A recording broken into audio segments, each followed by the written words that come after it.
Guys, ഞാനിങ്ങനെ reaction video കാര്യങ്ങളൊന്നും ചെയ്യുന്ന ഒരാളല്ല. പക്ഷേ ഈ ഒരു വാർത്ത കണ്ടപ്പോൾ എനിക്ക് പ്രതികരിക്കണമെന്ന് തോന്നി. അതുകൊണ്ടാണ് ഞാൻ ഇങ്ങനെ ഒരു വീഡിയോ ചെയ്യുന്നത്. നിങ്ങളെല്ലാവരും ഈ ഒരു വാർത്ത കണ്ടിട്ടുണ്ടാവുമെന്ന് എനിക്കറിയാം. പാകിസ്ഥാനിൽ 18 മാസം, വെറും 18 മാസം പ്രായം മാത്രമായ ഒരു കുഞ്ഞിനെ അതിൻ്റെ ബന്ധു എന്ന് പറയുന്ന ഒരു ചെറ്റ അതിൻ്റെ അമ്മയുടെ കയ്യിൽ നിന്ന് എന്തോ മിഠായി എന്തോ മേടിച്ചു കൊടുക്കാനെന്ന് പറഞ്ഞ് മേടിച്ചുകൊണ്ട് പോയിട്ട് ആ കുഞ്ഞിനെ അതിക്രൂരമായി പീഡിപ്പിച്ച് അതിനോട് ചെയ്യാമെന്നെല്ലാം ചെയ്ത് ആ കുഞ്ഞിനെ അബോധാവസ്ഥയിലാക്കി വീട്ടിൽ കൊണ്ട് കൊടുക്കുന്നു. അപ്പം അതിൻ്റെ വീട്ടിലുള്ളവർ വിചാരിക്കുന്ന ആ കുഞ്ഞ് ഉറങ്ങുമായിരിക്കും. ഇവൻ ഒരിക്കലും ഇങ്ങനെ ചെയ്യുമെന്ന് അവർ സ്വപ്നത്തിൽ പോലും വിചാരിച്ചിട്ടുണ്ടാവില്ല. ആ കുഞ്ഞ് ഉറങ്ങുമെന്ന് വെച്ചാൽ അവരതിനെ കൊണ്ട് കിടത്തുന്നു. അതിന് ബോധമില്ലെങ്കിൽ പോലും അതിന് വേദന സഹിക്കാൻ പറ്റുന്നുണ്ടാവില്ല. അത് ഞരങ്ങും മൂളും ഒക്കെ ചെയ്തപ്പോഴാണ് ഇവരത് നോക്കുന്നത്. ആ കുഞ്ഞിന് എന്താ സംഭവിച്ചതെന്ന് നോക്കുന്നതും ആ കുഞ്ഞിന് എന്താ സംഭവിച്ചതെന്ന് മനസ്സിലാവുന്നതും.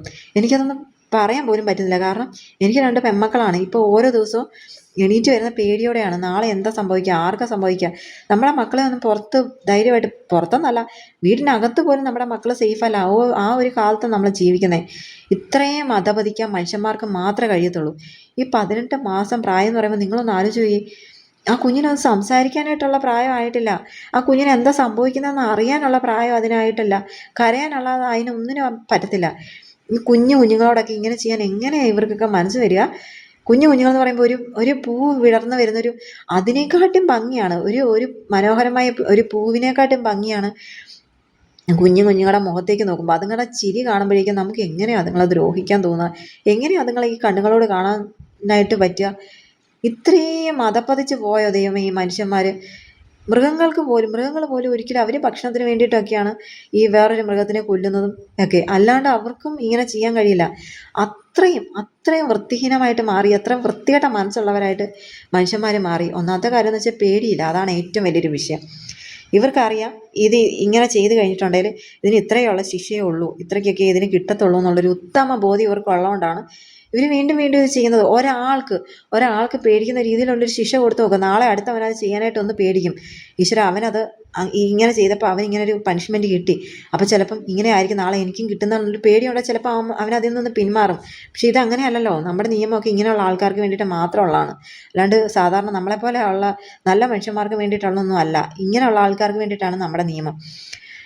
അവർക്ക് പ്രോത്സാഹന സമ്മാനമാണ്. ഇവരിവിടുന്ന് ഇങ്ങനെയുള്ള കുറ്റങ്ങളൊക്കെ ചെയ്തിട്ട് ജയിലിൽ പോയി കിടക്കുന്നു. നല്ല ഭക്ഷണം, പൈസ, സുഖജീവിതം. തിരിച്ച് കുറേ നാൾ കഴിയുമ്പോൾ അവിടെ നിന്ന് ഇറങ്ങി വരുമ്പോൾ കയ്യിൽ നിറയെ പൈസയും നല്ല സെലിബ്രിറ്റി ലുക്കിൽ ഇവന്മാർ ഇറങ്ങി വരികയാണ്. ഗോവിന്ദച്ചാമിയൊക്കെ ഇറങ്ങി വന്നില്ലേ, അതുപോലെ ഇറങ്ങി വരികയാണ്. അപ്പോൾ ഇവർക്കറിയാം, ഇവർക്ക് ഈ പുറത്ത് നിൽക്കുന്ന ആൾക്കാർക്ക് ഇനിയും ഇത് ചെയ്യാനായിട്ടുള്ളൊരു പ്രോത്സാഹന സമ്മാനമാണ് ഇവരവിടെ കൊടുത്തുകൊണ്ടിരിക്കുന്നത്.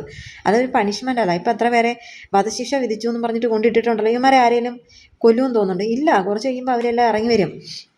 ഇവർക്കറിയാം ഇതിങ്ങനെ ചെയ്താൽ ഇത്രയ്ക്കുള്ള ഇതേ ഉള്ളൂ എന്നുള്ള അറിവുള്ളതുകൊണ്ട് മാത്രമാണ് ഇവരിത് ചെയ്യുന്നത്. 1-2 സംഭവങ്ങളല്ല. ഇതിപ്പം വേറെ രാജ്യത്താണ്. നമ്മുടെ അടുത്ത് തന്നെ എത്ര സംഭവങ്ങൾ നടന്നിട്ടുണ്ട്. എന്നിട്ട് എന്താണ് ഉണ്ടായത്? അവരൊക്കെ അവിടെ പോയി കിടപ്പുണ്ട്, ഭക്ഷണം കഴിച്ച് കിടപ്പുണ്ട്. കുറേ നാൾ കഴിയുമ്പോൾ ഇവർ പുറത്തിറങ്ങി വരും.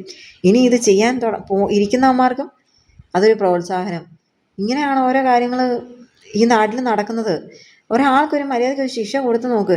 ഇനിയിപ്പോൾ എനിക്ക് തോന്നുന്നു നമ്മൾ തന്നെ ഇതിന് നമ്മുടെ സേഫ്റ്റി നോക്കണ്ട. ഇപ്പം നമ്മുടെ മാത്രം ഉത്തരവാദിത്തം ആയേക്കാണ്. ഇതിപ്പോൾ എത്രയൊക്കെ ശ്രദ്ധിച്ചാലും ഈ ഒരു അവസ്ഥയാണെങ്കിൽ പിന്നെ എന്താ ചെയ്യുക? എങ്ങനെയാണ് ഈ ലോകത്ത് ജീവിക്കുക? എങ്ങനെ? നമുക്ക് വേണ്ടിയിട്ട് ഈ നിയമങ്ങളൊന്നുമില്ല. എന്ത് ധൈര്യത്തിലാണ് നമ്മൾ ജീവിക്കുക എന്നുള്ളത്? ഇനിയിപ്പോൾ നമ്മൾ തന്നെ ഇതിനുള്ള പരിഹാരം കാണുമെന്ന് തോന്നുന്നു. സത്യം പറഞ്ഞാൽ ഇങ്ങനെയുള്ളവരെയൊക്കെ കൈ കിട്ടിയാൽ നമ്മൾ തന്നെ തല്ലി കൊന്നേക്കണം. അതേ ഉള്ളൂ ഇതിനിപ്പോൾ ഒരു വഴിയുള്ളത്. അല്ലാണ്ട് വേറെ ഒരു നിയമം നമുക്ക് വേണ്ടി നിൽക്കത്തില്ല. എനിക്കാണെങ്കിൽ എനിക്കിങ്ങനെയുള്ള വാർത്തകളൊക്കെ കണ്ടു കഴിഞ്ഞാൽ എനിക്കത് സഹിക്കാൻ പറ്റില്ല. എനിക്ക് ഉറക്കം കിട്ടത്തില്ല. ഞാൻ ഈ ഒരു വീഡിയോ 2 ദിവസം മുന്നേ ഒറ്റ തവണ കണ്ടപ്പോഴേക്കും എൻ്റെ മനസ്സിന് അതുപോലെ സഹിക്കാൻ വയ്യാണ്ട് വന്നപ്പോൾ എനിക്കാണ് ഇങ്ങനെയുള്ള വാർത്തകളൊക്കെ കണ്ടു കഴിഞ്ഞാൽ എനിക്ക് ഉറക്കം കിട്ടത്തില്ല. ഈ ഒരു വാർത്ത കണ്ടിട്ട് ഞാൻ സ്ക്രോൾ ചെയ്ത് വിട്ടു. കാരണം നമുക്കിത് കാണാൻ പറ്റത്തില്ല. ഇത് കണ്ട് സങ്കടപ്പെട്ട് കരയാനും ഇമോഷണൽ ആവാനും മാത്രം നമ്മളെ കൊണ്ട് സാധിക്കുള്ളൂ. അപ്പം ഞാൻ ഈ ഒരു വീഡിയോ സ്ക്രോൾ ചെയ്ത് വിടുകയാണ് ചെയ്തത്. അത് കഴിഞ്ഞിട്ട് ഇന്ന് നോക്കിയപ്പോഴത്തേക്കും ഞാൻ ഈ ഒരു വീഡിയോ ഈ കുഞ്ഞ് അത് എത്രമാത്രം വേദന സഹിച്ചിട്ടുണ്ടോ ഈ ഒരു വീഡിയോ കണ്ടു കഴിഞ്ഞാൽ തന്നെ നിങ്ങൾക്ക് മനസ്സിലാവും. ഇത് കണ്ടിട്ട് എനിക്ക് സഹിക്കാൻ പറ്റാണ്ട് വന്നപ്പോഴാണ് ഞാനൊരു വീഡിയോ ചെയ്യാമെന്ന് വെച്ചത്. കാണണ്ടെന്ന് വിചാരിച്ചിട്ട് വീണ്ടും ആ വീഡിയോ എനിക്ക് വന്നു. അപ്പം ഞാൻ ആ നിങ്ങളൊന്ന് നോക്കുക ആ കുഞ്ഞിൻ്റെ മുഖത്തേക്ക്. എങ്ങനെയാ ഇങ്ങനെ ചെയ്യാൻ, എങ്ങനെ ഇവന്മാർക്കൊക്കെ ഇങ്ങനെ ചെയ്യാനായിട്ട് സാധിക്കുക? ഞാൻ കാണണ്ടെന്ന് വെച്ച് സ്ക്രോൾ ചെയ്ത് പോയ വീഡിയോയാണ്. അത് വീണ്ടും എനിക്ക് വന്നപ്പോൾ ഞാൻ കണ്ടുപോയതാണ്.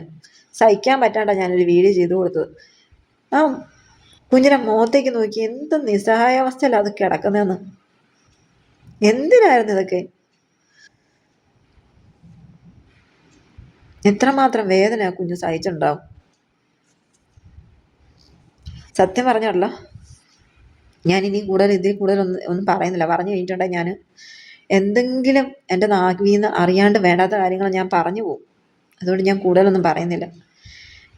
ഈ കുഞ്ഞിനെങ്കിലും നീതി കിട്ടട്ടെ എന്ന് പറയാനും നമുക്ക് പറ്റത്തുള്ളൂ. പക്ഷെ കിട്ടുമെന്ന് എനിക്കും തോന്നുന്നില്ല. എനിക്ക് തോന്നുന്നില്ല. ആ കുഞ്ഞിൻ്റെ അമ്മയുടെ കൂടെ അമ്മയുടെ പാലൊക്കെ കുടിച്ച് അമ്മയുടെ കൂടെ കളിച്ച് തിരിച്ച് ഇനി എത്രയോ വർഷങ്ങൾ ഈ ഭൂമിയിൽ ജീവിക്കേണ്ട കുഞ്ഞിനെയാണ് അവൻ ഈ ലോകത്തിൽ നിന്ന് പറഞ്ഞു വിട്ടത്. ഇനിയും സംഭവിക്കും. ഇനി ഇങ്ങനെയുള്ള സംഭവങ്ങളുണ്ടാവും. ഇതൊന്നും ഒന്നുമല്ല. ഇനിയും വരും. ഇനിയും ദിവസം ദിവസം ഇങ്ങനെയുള്ള വാർത്തകൾ വരുന്നുണ്ടല്ലോ, വരുന്നുണ്ട്. ഒരുപാട് വാർത്തകൾ വരുന്നുണ്ട്. ഇനിയും സംഭവിക്കും. നമ്മൾ ഇതൊക്കെ കണ്ട് ചങ്ക് തകർന്ന് വിഷമിച്ചിരിക്കാനല്ലാണ്ട് നമ്മളെ കൊണ്ടൊന്നും പറ്റുമെന്ന് തോന്നുന്നില്ല.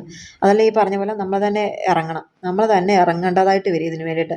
നമ്മൾ ആൾക്കാരെല്ലാം കൂടെ ഒത്തൊരുമിച്ച് ഇറങ്ങി ഇവന്മാരെയൊക്കെ തല്ലിക്കൊല്ലുക മാത്രമേ ഉള്ളൂ ഇതിന് വഴി.